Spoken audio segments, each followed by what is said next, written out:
Alright, hello everyone, and welcome to the summary of this season 7 with Palermo on Football Manager 2019. So, Football Manager 2020 is only a couple of weeks away, and some of you may know Palermo has actually been relegated to Division 4 of Italian football due to financial issues after actually finishing third in the second division. So it's gonna be a very interesting save to do in Football Manager 2020, starting from Serie D and trying to work our way up to first division, and that's probably gonna be at least the first save I'm gonna try because, as I said multiple times on those videos, I think that the youth setup and the young players at the start of the save in 2019 actually were very good. So if they're still here, if they're still around in Football Manager 2020, I think it could be a very interesting save to with a bit more difficulty to see if we can bring Palermo back up to the forefront of Italian football. Okay, so here it is in Football Manager 2019, end of season 7. We're actually in July 2025. I haven't started the next season yet, but I wanted to come back on this last season, which was well, the best season so far in the save after season 6 that was a bit disappointing. So the league started out pretty well, and I was qualified in the Europa League, so I had to reinforce my team, my squad, my roster quite a bit. But Europa League went very well with only one draw to Maritimo, and then all the rest were just wins. No, there was a loss in the end against Zenit, but I was already qualified and assured to finish first of the group. So I just played the younger players.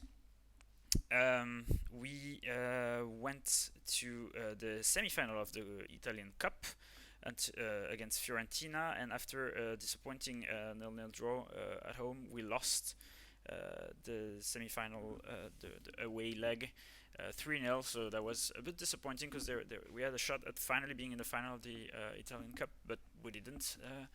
In Europa League, we got CSKA Moscow in the round of 16, which we beat 3-0, 2-0.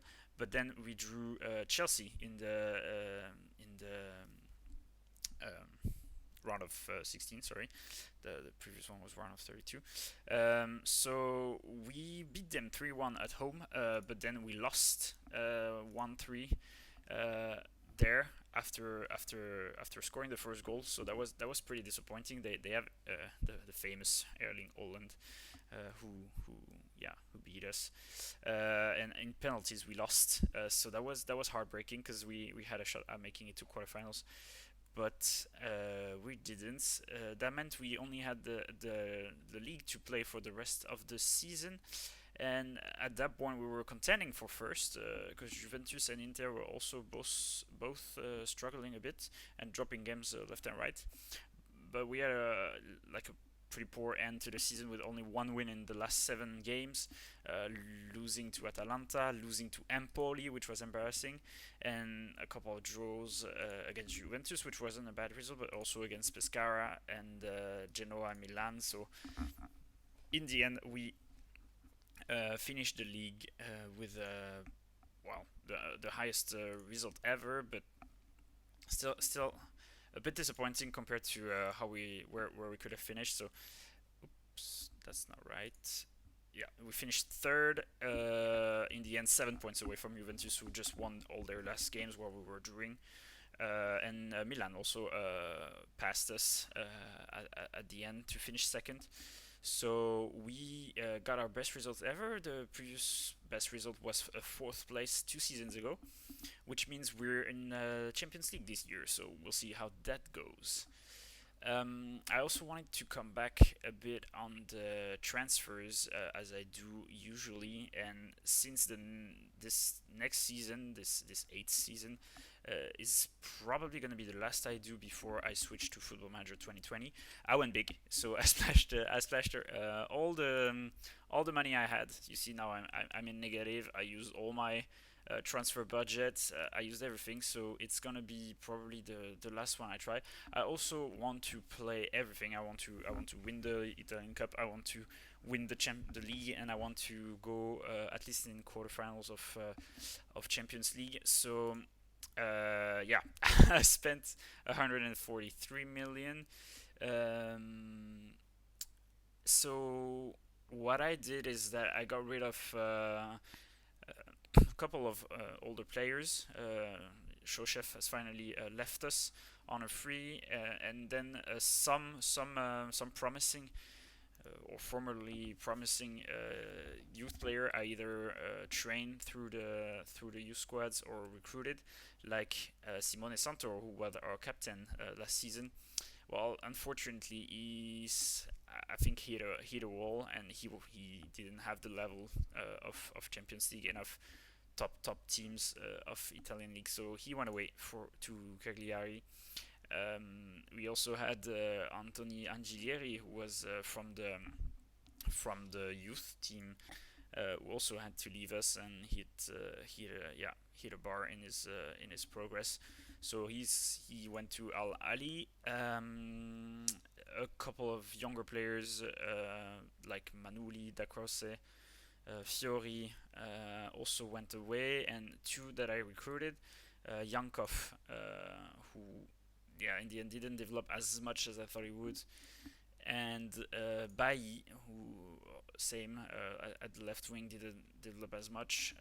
Both left for yeah barely more than I bought them for, so that was a bit disappointing. Um, but quite a lot of recruits. I now have a stacked roster. I think I have like at least two good teams, and for some positions, a third player that could also play. Because I ended the last season a bit decimated with injuries. That's why also I didn't finish the season so strong.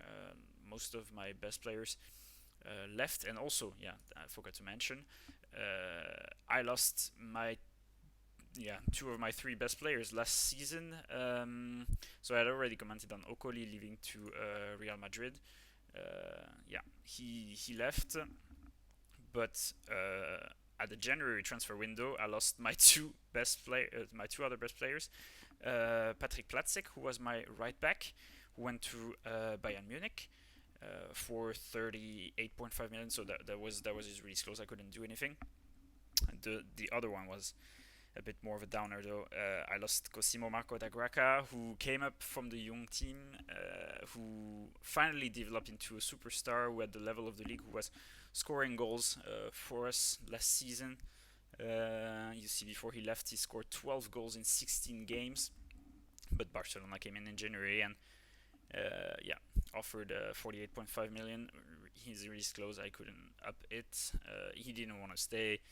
I mean, who doesn't want to go to Barcelona? So in the end, he left. Apparently, he did pretty well there, but that was a bit sad because I didn't really have a replacement for him. I have Abel Ruiz, who came in from Barcelona, who's pretty good, but who was injured at the time. So I had to play Alban Renault, a French region, who's good, but who's not there yet.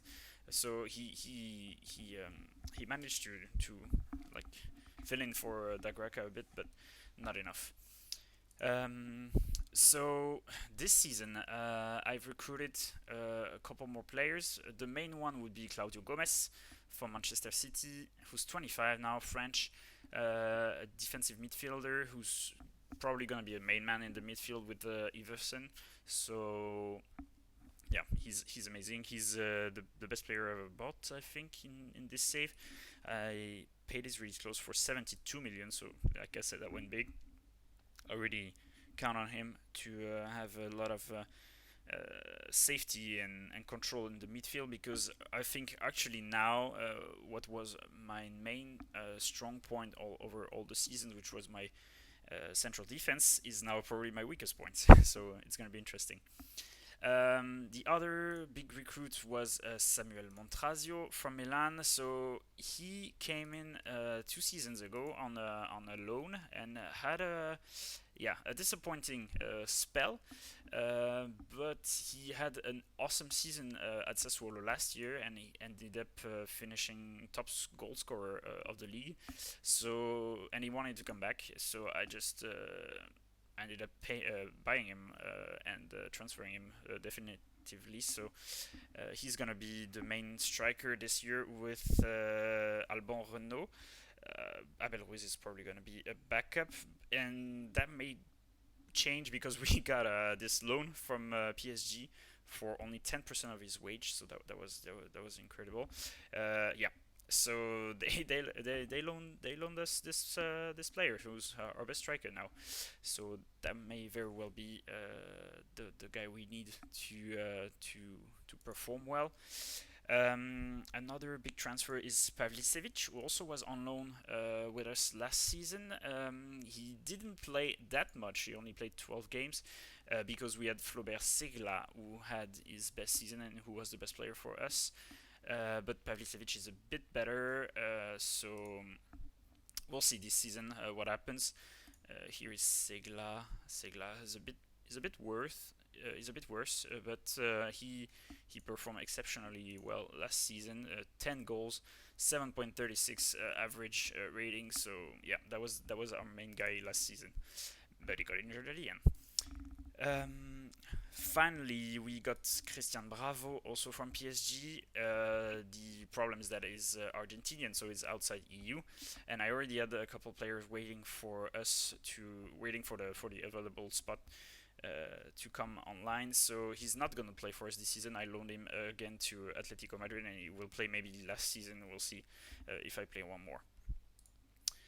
The other remaining players are As Diallo, who's going to be a backup right wing behind Dino Saavedra, who didn't play last season because he was outside EU as well. But he's going to play this season, and I'm very excited to see how he's going to perform. So As Diallo is going to be the backup.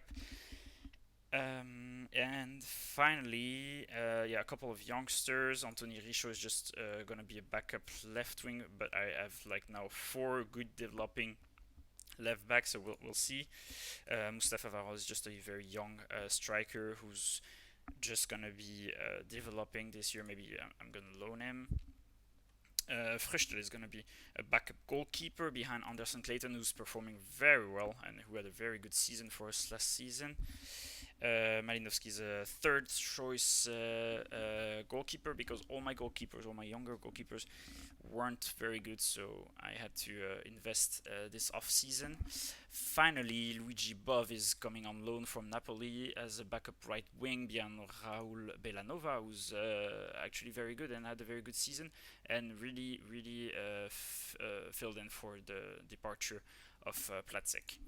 So I'm feeling pretty well for this new season. We'll see what happens. I'm really hoping to challenge for the title. I'm really hoping for a cup win, and I'm really gonna try my best in Champions League with a very good now and very stacked roster with good players all around and younger players that also I'm gonna try to develop. I'll come back from one more video at the end of this season to break it down, and then it will be time for Football Manager 2020. Alright, thanks for watching, and see you next time. Bye.